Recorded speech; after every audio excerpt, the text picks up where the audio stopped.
Yo, what's going on, everybody? It is 3:03. Ooh, very late today.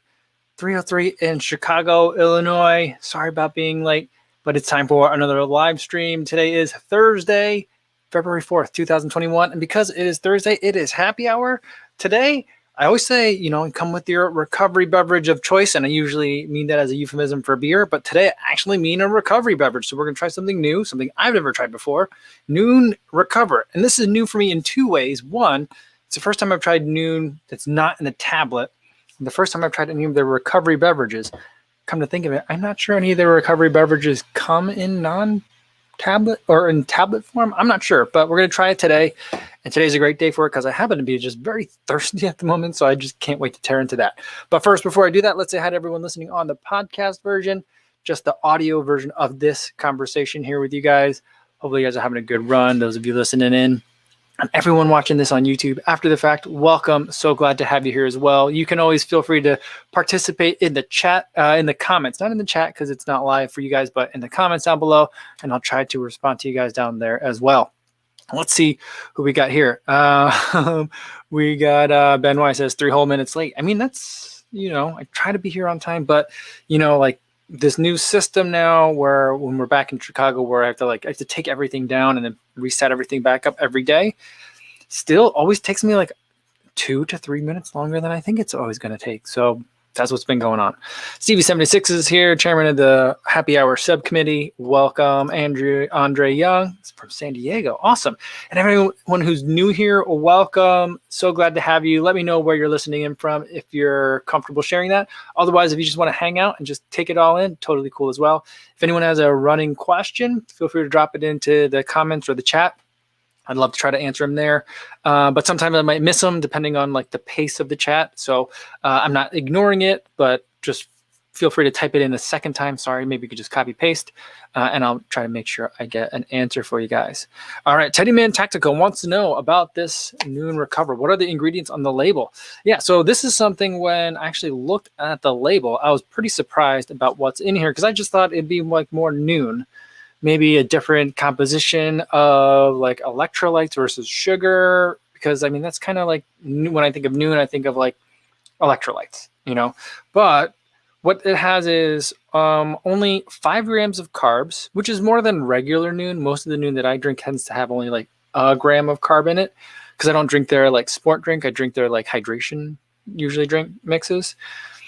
And 6 grams of protein, 154 milligrams of chloride from sea salt, and then 250 milligrams of salt from sodium citrate and sea salt, so a good amount, and 500 milligrams of potassium. I'm not sure how much a banana has, but I feel like, I don't know, maybe this is equivalent to having a banana.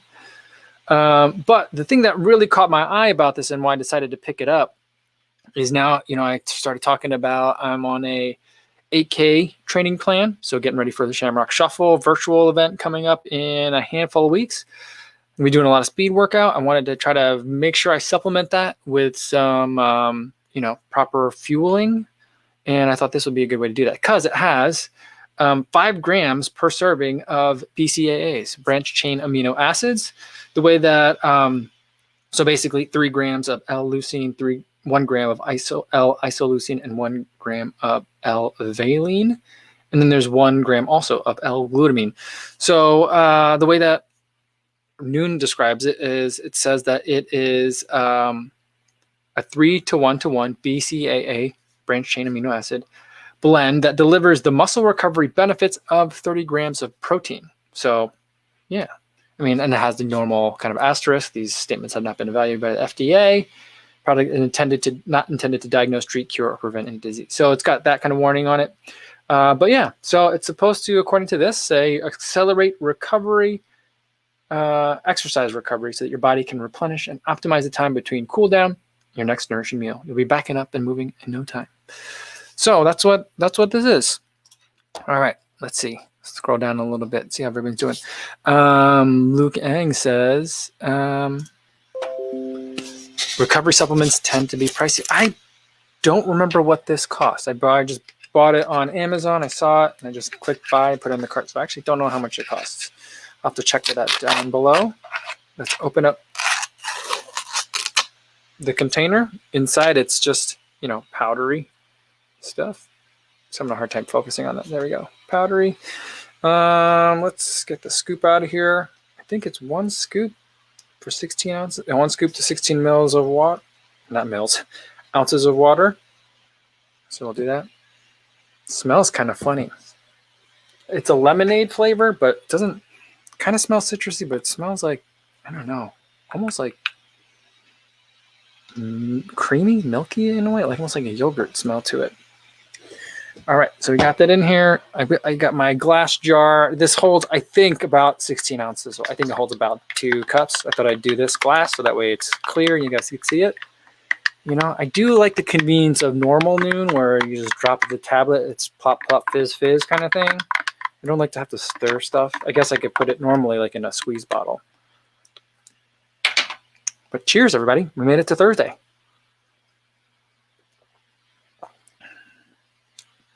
It needs a better stir. But, yeah. I'm not getting a lot of lemonade flavor in here. It reminds me, because there's like these, like, it's almost like particulates, see over here, that are like kind of like not dissolving very well. It reminds me a lot of the Science and Sport tablets. Those don't dissolve very well. And you get kind of like this film. All right, we got, looks like we got Josh in here today. Good to see you. Let's see. Carrie Smith says amino acids are BCAAs. Yeah, Albert Long says hi. Let's see. Jason Dahl says, I was a little bit disappointed in the Podium series. When I ordered, that container was like 50% full, kind of pricey for what they give you. Yeah, I'll have to take a look at that. I mean, mine didn't seem like it was empty, but I always feel like with some of these, I feel like it's relatively full. It was probably like 2/3 of the way full. I'm assuming like when it initially dumps into the container, it's a little bit more aerated, and so maybe it does kind of fill it up, and then as it settles, it kind of compresses or whatever. But I know that some companies, I'm not sure that's what's going on here, but like when I order stuff from Own, Only What You Need, OWYN, like they use the same canister for 2 different sizes. So sometimes it will literally be just half full because it's like the same one size canister. Some companies do that. I think it's a very weird way to save money, but I don't know, that could be it, but yeah. But Jason, how did you like the product though, in terms of like its performance other than the price? I'm interested to see how this does for me. Carrie Smith said, does it taste any good? The taste so far, I mean, I think I still need some more mixing. It's kind of frothy at the top. You can kind of see that. It's not dissolving super well. I think if I could really like put a lid on this and shake it a bunch, that'd be great. But you know what? One of the sounds that I really detest, everyone's got their like ASMR sounds that they love to hear, sounds that I hate hearing. I'm fine with people eating. That is okay with me. The sounds that I really dislike is artificial mouse clicks on commercials. I hate that. And I also hate the sound of when people have those shaker bottles, the things with the little ball inside and they shake it. I hate that sound. It drives me insane. But as far as the taste, I'm not sure I really like this taste. It doesn't, there's nothing very Nuun about this product to me. Like if someone was like, does this seem like it came from Nuun? I'd be like, no.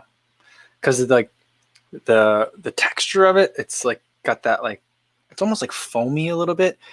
It's a little bit thicker. Instead of like Nuun is usually kind of just like very thin, like a flavored water almost. There's a little bit of citrusiness on the back end, but like up front when you're tasting it, it almost is like shake-ish, you know? It's got a weird, I don't know. It's like, remember I was saying like it kind of smelled like there was like dairy or yogurt in it. I don't think there's dairy in this, but yeah, I don't think that there is dairy in it.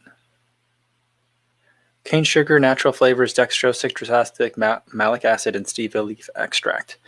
So it doesn't look like there's any dairy in it as an ingredient, but like there's a thickness to it. There's a body to the liquid. I think I could enjoy this as like a post-drink, a post-workout drink. I feel like my body could eventually learn to like crave this flavor. I could see myself doing that. But like as like something, Nuun is usually something I think of as like a fun drink. I don't know that I would call this one a fun drink. All right. Albert A 129 says, I love the pineapples over here. Look at that. Says, thank you so much for the Ultra Boost 21 review. Greens from the Dominican Republic. Awesome. Well, I hope you like it. You know, like I always want to like the Ultra Boost more than I do. Last year, I kind of liked it a lot. This year, it's okay for me. You know, I think I'm going to ultimately enjoy it, but I always have such high hopes for it. I have such high expectations for it every year, and it never seems to meet it because I don't think that like they're making it for what I want it to be. But I also think that there's some people, and I'm hitting the right notes in terms of like my, I guess, critiques of it, that people are listening for certain words that are like, oh, those are things that I do like. And so like, hopefully for those of you who liked maybe like the Ultra Boost 19, for example, then you're like, oh yeah, I'm definitely going to like this Ultra Boost 21. So I will get it. Or I didn't like the Ultra Boost 19, so I won't get this one. You know, so the Ultra Boost reviews for me are always difficult to kind of navigate, but they always seem to be pretty popular. So I'm glad that people are watching and enjoying it. All right. Let's see. Let's go up a little bit here. Mark Salzman coming in from Long Island says, go Yankees. What's going on, Mark? Good to see you again. Kerry Smith is here as well. Yeah. Just 150 milligrams of chlorine. Yeah, that'd be funny. That would be quite a typo if that's what it said here. Yeah. Stevie76 wants to know which sea is the salt from. I'm not, you know, it doesn't specify. It just says sea salt. You know, what's interesting about this too is that it says that it's manufactured in a facility that handles soy, dairy, wheat, tree nuts, shellfish, fish, peanuts, and eggs. So basically every of the major allergens, this is made in that same facility. So like, I don't know who's making this for Nuun, you know, or which like packer that they're having make it, but it must be a company that deal with a lot of stuff. I don't know if regular Nuun has the same warning, so I don't know if it's within Nuun's production facility. I don't know how big Nuun is, if they have like their own factory or not. But yeah. All right. Rob Van Sparen wants to know, February equals invincible month? What does invincible month mean? It could be an invincible month, but I don't know what you mean by that. All right, let's scroll down a little bit further. Kerry Smith just got his 1080 version 11's first run tomorrow. Interesting. I hope you'll like it. You know, when I was listening to the Believe in the Run podcast, they had a guest from New Balance, and he was saying that it was not a huge update, and that it had been a while since the 1080 version 10 had come out. And I was like, yeah, it has been a while, hasn't it? And so like, I feel like part of me wonders if like they were worried about tinkering with it too much. So I anticipate that I'm really going to like that one too. And I'm not, maybe since I didn't like love the Ultra Boost 21, maybe I'll end up getting that one a little bit sooner. Christiana says, just eat a slice of pizza. That's a recovery supplement. Yeah. I mean, I feel like it's the the future is now, right? Why isn't that a thing? Why can't it be that like we are able to make a pizza that, why? It's kind of like, I don't know. The most recent example of it would be Christmas Chronicles 2, when we go to North Pole, and they were like, we can't eat all these desserts. And Santa was like, no. In the North Pole, these foods are all good for you because Mrs. Claus knows how to make all your favorite foods out of the foods you don't like to eat. It's like, why isn't that? Like, where's the food scientist for that? We need more Clark Griswolds in the world to work on like the coating of the what is it, cornflakes in the morning. You know, that's what his project was. We need people to make like a recovery pizza. Can you imagine that? Can you imagine like if one day, instead of like ultra runners carrying little stroopwafels like in their packs as they're running, they're carrying like little pizzas, and they're like recovery pizzas, like little personal sized recovery pizzas the size of a stroopwafel. And it's got like all your proteins, fats, salts, and sugars that you need to keep running like a 100-mile race. And like the champion is like sponsored by like Pizza Hut, saying like, you know, when I need to be fueling at my top level for these ultra endurance races, I always make sure I bring my Pizza Hut waffles. That would be the future. Oh man. All right, my mouse is frozen here. Let's get it moving. Where'd it go? It's stuck. All right, I'm gonna have to use the regular just computer. All right, scroll down here. Yeah, I want the IV stroopwafels. That's funny. Oh man, Vegan Runner says, well, they'd probably still be carrying stroopwafels too. They might be, because like, why not? It's a good food. This camera's like a little bit weird today. See, I set it up differently every day, so no. Every day is a little bit different. All right. Anik Down says, I vote for recovery taco. I mean, like, why can't, like, here's the thing, is like, why isn't like a burrito like a thing? You know, like, I feel like a burrito, like, two things. One, I feel like Jimmy John's should try and sponsor like an endurance athlete, because a Jimmy John's sandwich fits in a running vest. I've tried it before. It does. You could fit two, one on each side. So you could have two Jimmy John's sandwiches. Do you guys have Jimmy John's where you guys are? I love Jimmy John's sandwiches. They make a good veggie sandwich. Like, I feel like that could be a thing. But like a burrito would also work really well. I think that's something you can also do. Sorry, she needs me to like cut the perforations on something for her. So, but like tacos would be good. But tacos generally, when I think of tacos, I think that they're always kind of like messy. A burrito though is something that you can eat like while moving. It's a handheld. It's more of a handheld food to me. So I don't know. TV76 is taco and chocolate milk recovery. Yeah, I mean, that could work, I guess. Jeff Elliott thinks Chipotle is definitely a recovery food. Yeah, I mean, is it just everybody loves Chipotle, or is it that runners love Chipotle? I think everybody loves Chipotle, right?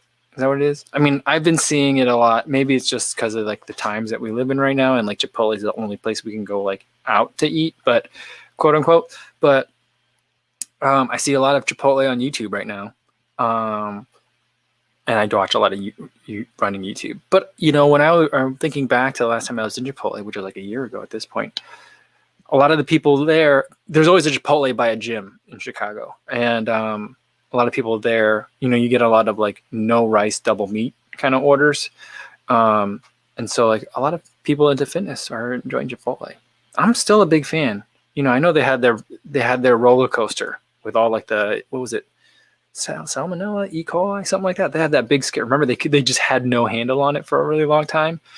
And people know that I like Chipotle. So my friends were like, are you still feeding that to your children? I'm like, yeah, like twice a week we are. So that's, yeah, we sure are. Jeff Valley says, where'd it go? My kids are not runners and they love Chipotle. Oh yeah. Yeah. Patrick Fung has never had Chipotle before. I mean, I'm not saying it's authentic Mexican food, but it's tasty food. I really enjoy it. Yeah. Rat says, you just got to find your inner abuelita and make that Mexican food. Yeah, you know what? I've been hearing this story about who was it? It was someone celebrity. Someone famous was buying out all the tamales from all the abuelas that were selling the tamales, so they didn't have to sit outside in the snow. So like, I'm sure it's not just Chicago, but there's a lot of cities where people will spend a whole bunch of time making their tamales. They're nice and piping hot. You put them in a cooler. The cooler stays hot, and you just sit by the cooler and you sell your tamales out of that. There used to be a bar that my wife and I used to go to. This was way before we had kids. They had no food service in it. It was called Tiny Lounge. It was right underneath the Brown Line. And there would be a tamale guy that would come there. Like, basically, I don't know if he saw me go in, and then so he followed us in there or what. Every time when he would go, I would buy like not all the tamales, but I would buy a lot of tamales because I love tamales. That's another like very convenient food. I feel like that could go well in a pack, and it's already kind of like mushed. So if it got smushed a little bit more, it wouldn't make a big deal. So I feel like that'd be a good option. Sorry, I'm cutting out more things for her. There we go. Here. All right. Rats Chicago said the Tamale Man is an amazing Chicago story. It's a great story. All right. Running Crazy said, would you rather shave your hair or run 100K? I've done both. Well, I've shaved my hair before, and I'd like to run on 100K. So neither are like stuff that I don't want to do. Right now, though, my hair is very long, but it's not long enough. So it's like always in the way. So I'm kind of getting pretty annoyed with it right now. So shaving it sounds pretty nice. Running 100K, I would love to do that with people. There's no way I want to do that by myself. I did a 50K by myself. That wasn't terrible. But, you know, if I'm going to go double that, I'm going to wait till there's people to cheer me on, to have conversations with. I don't know. Yeah. Josh says, in the long run, says Chipotle has a secret menu, I think. Well, we do. I mean, we get quesadillas from them all the time. The kids usually like them. But they'll make a big quesadilla for you. Or like if there's Chipotle has kids meals kind of technically. And they'll make little quesadillas as well. But you can also get the quesadillas with meat in it too, if you wanted that. So that's like, I guess, as much as we know about a secret menu. What's annoying is that they have, it's never on the app. So I'd like to be able to order, well, before when we were busier, I would love to be able to order on the app ahead of time, pick it up on the way to like picking up the kids. But the kids only like the quesadillas. So, you know, I won't be able to do that. So that's been annoying. All right. Martha says, we just received a promising order of Oaxaca and black mole paste. Oh, can't wait to try it. Love mole. The ingredients are amazing and numerous. That sounds mysterious and tasty. I want to eat that. That sounds really good. CJ says, I heard Taco Bell has great breakfast. I wouldn't have guessed it, but breakfast burritos are hard to mess up. I love a good breakfast burrito. In Iowa, the burritos are generally not great, but one can find decent breakfast burritos in Iowa. Most breakfast anything is really good. I feel like, I don't know if it, because it has roots as it still is very, very much like an agrarian community. Breakfast is a very important meal of the day. So like the best Iowan pizzas, breakfast pizza. The best Iowan Mexican food, breakfast burritos. Not that that's like a stretch to call it Mexican food, but breakfast burritos also very good. Brian, he says, I like Chipotle, but wish they would wrap their burritos tighter. They always fall apart so easily. I mean, sometimes you got to get the double wrap. Because, I mean, they fill them so much. You know what's crazy, though, is like, you know, I know like they're keeping them at a certain temperature. They're steaming them. There's probably, is there lard in all their tortillas? I feel like there must be. I've never really looked at it, or if it's just vegetable shortening or what. But like they're so stretchy compared to like if you tried to put anywhere near that amount of food in a tortilla at home, there's just no way you'd be able to do that. So like on the one hand, yes, I totally agree. But on the other hand, we're asking a lot of those burrito wraps, or those tortillas, you know. So it's like I see your point, but you know we're kind of doing it to ourselves a lot of the time, I think. Jeff Elliott says for about Chipotle, it's quick and easy and good for vegans/vegetarians, which is why we like it. Yeah, definitely, for sure. If you're trying, I think it's a really great way to go, like dip into vegetarian territory. It is a place like Chipotle for sure. All right. Carrie Smith says one burrito at Chipotle easily clears 1,000 calories. And I imagine a ton of salt too. So like if you are low on salt, like if you just come back from a long run, I feel like a Chipotle burrito is recovery food. For sure. Oh. All right, Matt says, watch my first Ed Bud review today. What a guy. Hard to tell if he's serious or not. Puma, really? Right? And seem to be different sizes. Yeah, he loves Puma.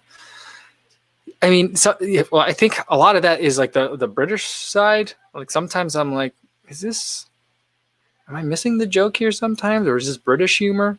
But he's like, that's his sensibility. That's how he approaches it. That's what, for me, makes it so lovable as well. He's serious. He does joke, but he's serious. I think he really likes the Puma. Puma's a weird company. I feel like by the end of this year, we're going to be saying, I haven't tried any of their shoes, but from the buzz that I'm seeing so far, I feel like this time next year, we're going to be saying, like, remember when nobody was talking about Puma? I feel like we're going to be saying that. I have a feeling. Josh says, Jimmy John's bread got like 1,500 milligrams of sodium. Does it really? That must be why it's so delicious. I love it.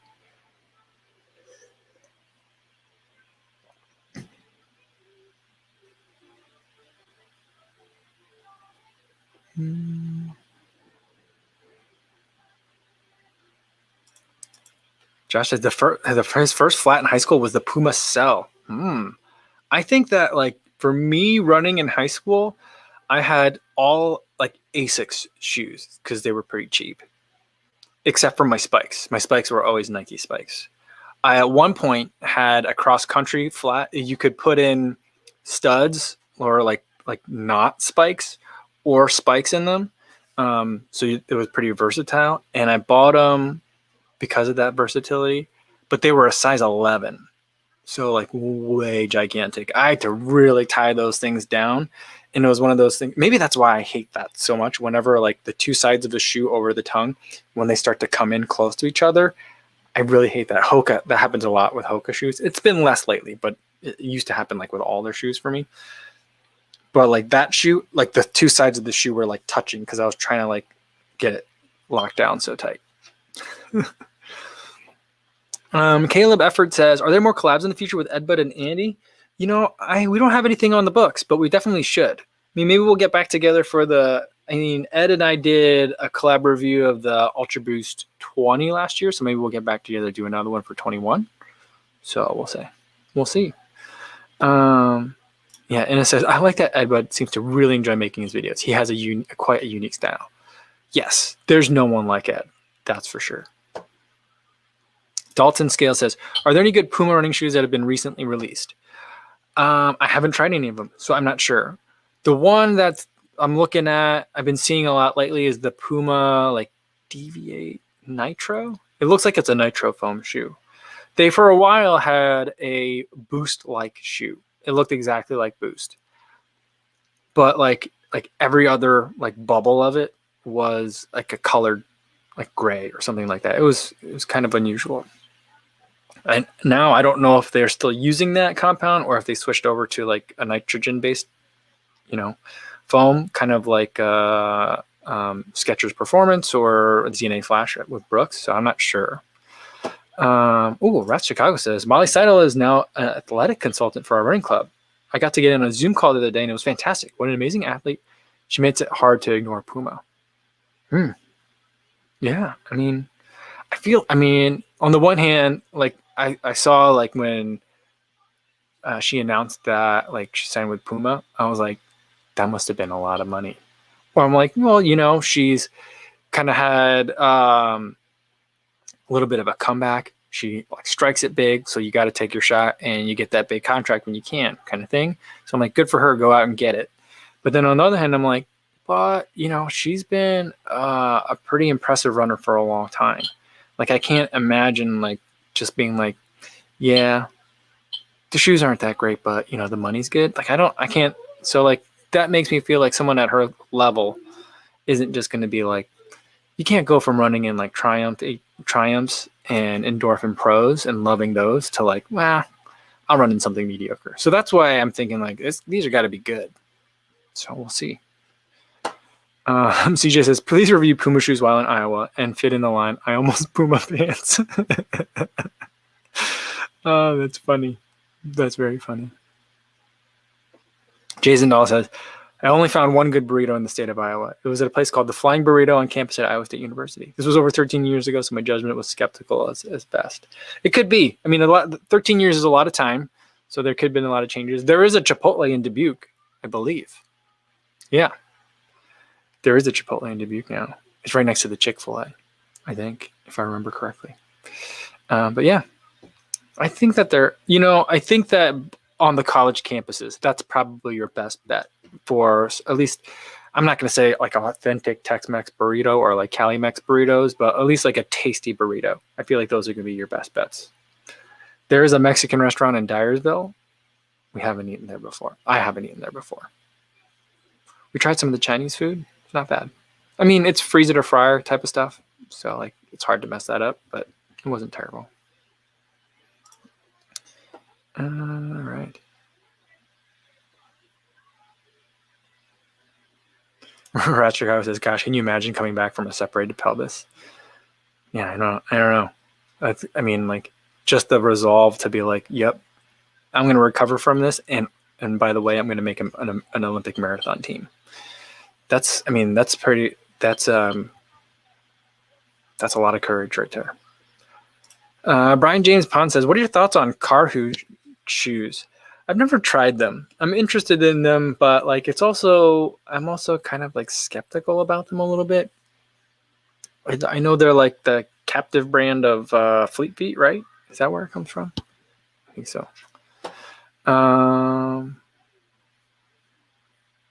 Josh says, "Nike seems to be cutting and lots leaving, I feel like. I think HQ got rid of 500 employees because of COVID." Really? Is that what it is?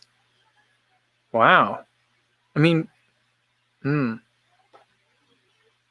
I guess that could be more than just like running. So it's because I feel like running shoes got to be doing pretty well right now. But, there's a lot more to Nike than just the running.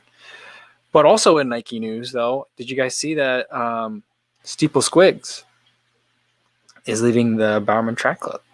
That's surprising news.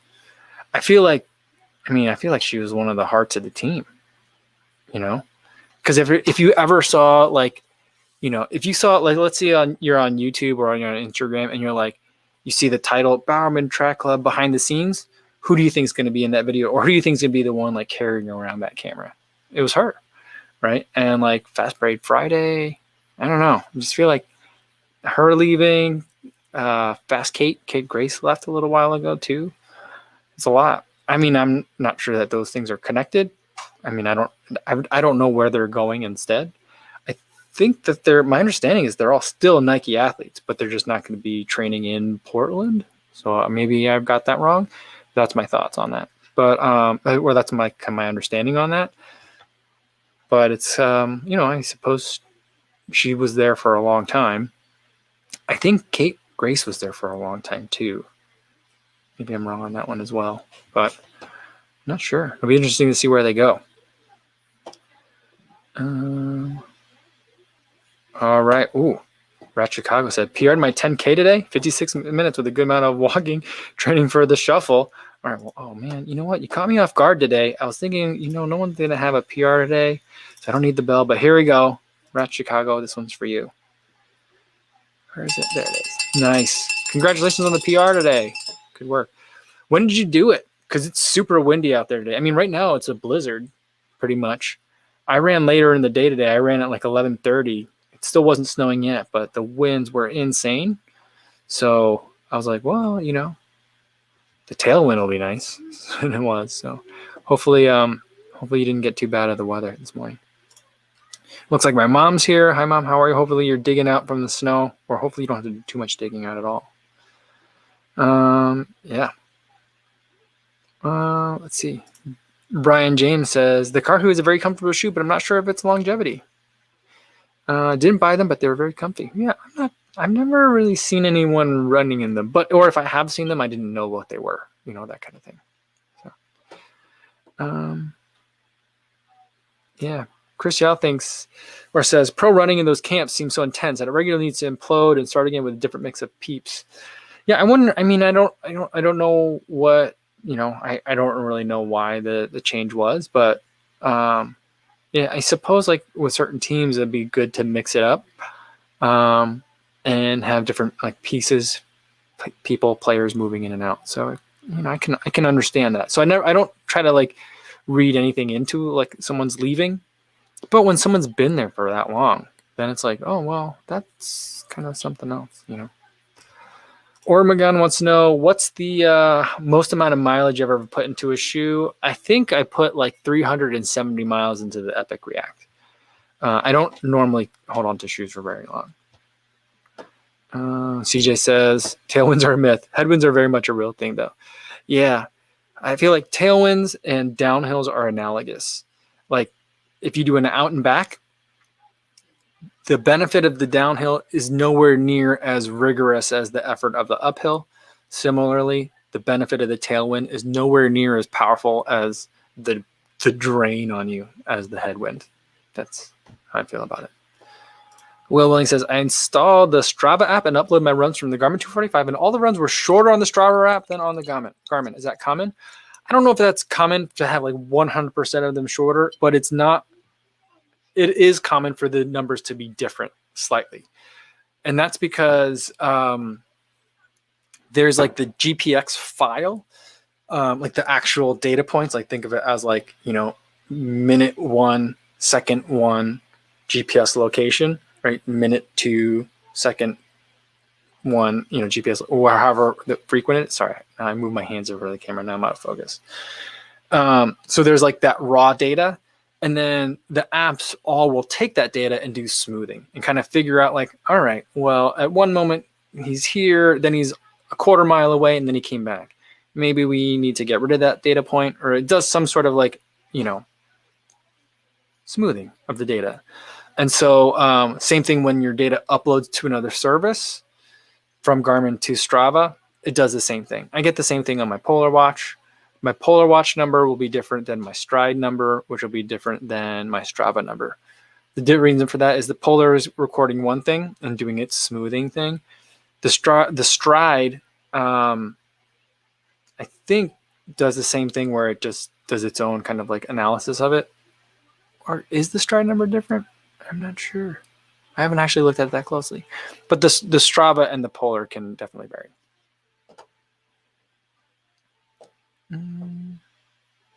Remy wants to know, when are we going to see you on Zwift now that you're back where you have it set up?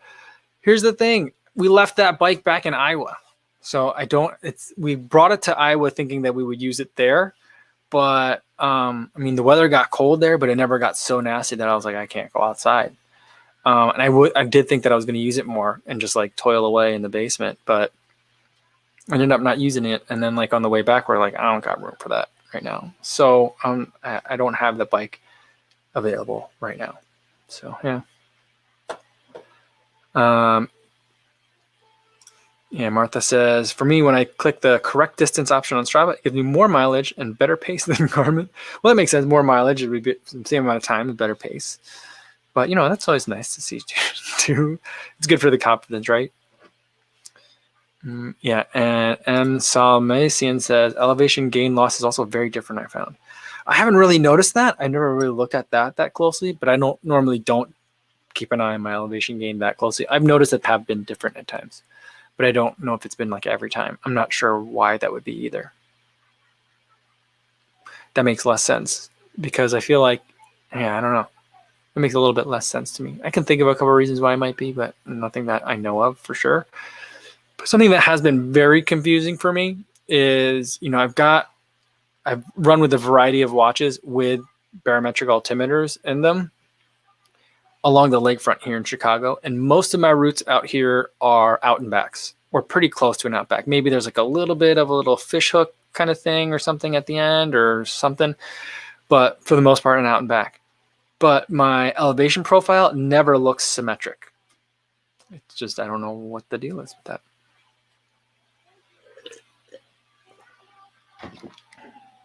All right, vegan winner doing the work for us says, I looked into the benefit of a tailwind.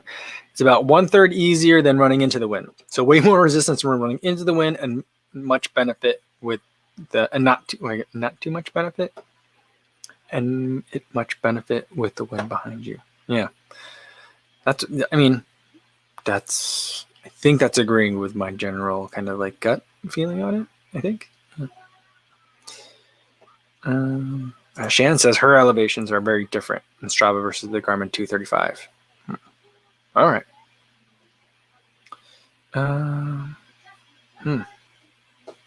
Aaron says, the elevation on my Garmin is garbage. I'm guessing there's a way to fix it, but I haven't looked into it.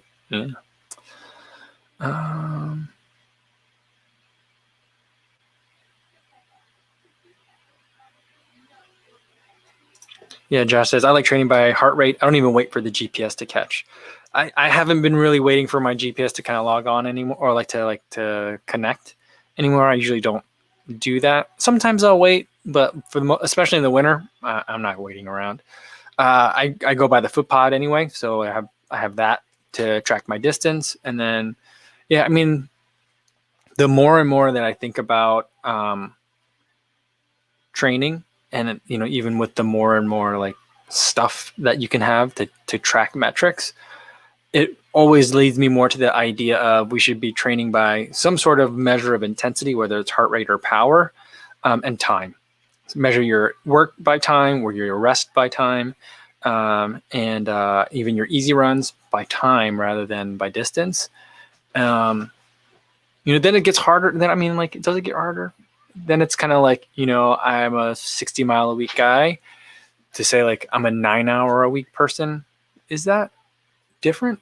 I'm not sure.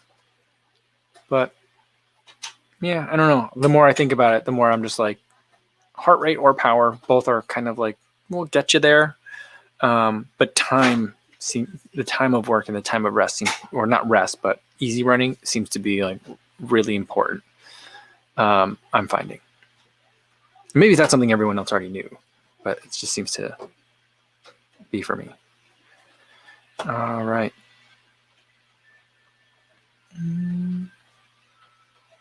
Joshua Eastwood says, I got the Apple Watch Series 6 and records everything quite accurately with Strava. Well, that's nice. That's nice. Because like it's been a while since I have an Apple Watch. I'll probably get 7.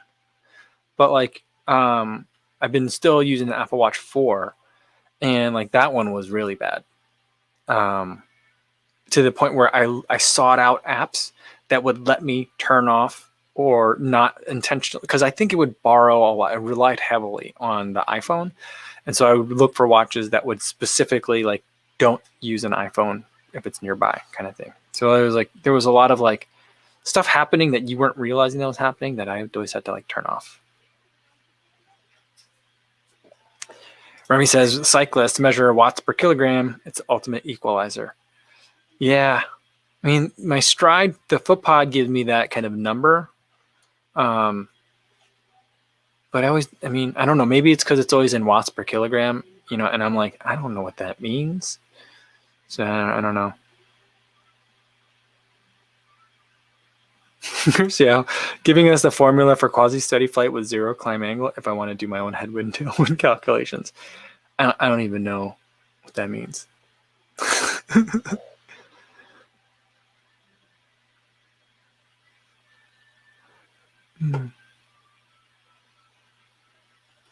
All right, let's get one more in here and then I'll get going for today. Gary B, and we'll end with this one today.